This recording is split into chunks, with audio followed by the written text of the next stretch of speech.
માંડલના દાલોદ ગામે જળાશય એકાએક ભરાતા નવા નીરના ગ્રામજનોએ વધામણા કર્યા હતા।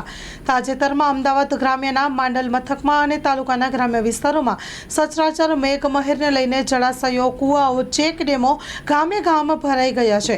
ગ્રામ્ય વિસ્તારની પરંપરા અનુસાર તાલુકાના દાલોદ ગામે 3-4 દિવસના વરસાદી પાણીથી જળાશયો છલોછલ ભરાઈ ગયા છે।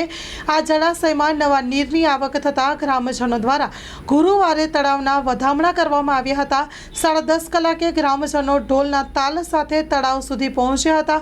તાલોદ તળાવ કિનારે શાસ્ત્રી અજયભાઈ જોશી દ્વારા વિધિ કરાવવામાં આવી હતી। જળાશયને અનુપમસિંહ ઝાલા દ્વારા પૂજા અર્ચના કરીને વધામણા કરવામાં આવ્યા હતા। આ પ્રસંગે દાલોદ ગામના યુવા સરપંચ કિશનભાઈ સેંધવ, ગ્રામજનો, બાળકો, યુવાનો મોટી સંખ્યામાં ઉપસ્થિત રહ્યા હતા અને તળાવમાં આવેલા નવા નીરના વધામણા કરવામાં આવ્યા હતા।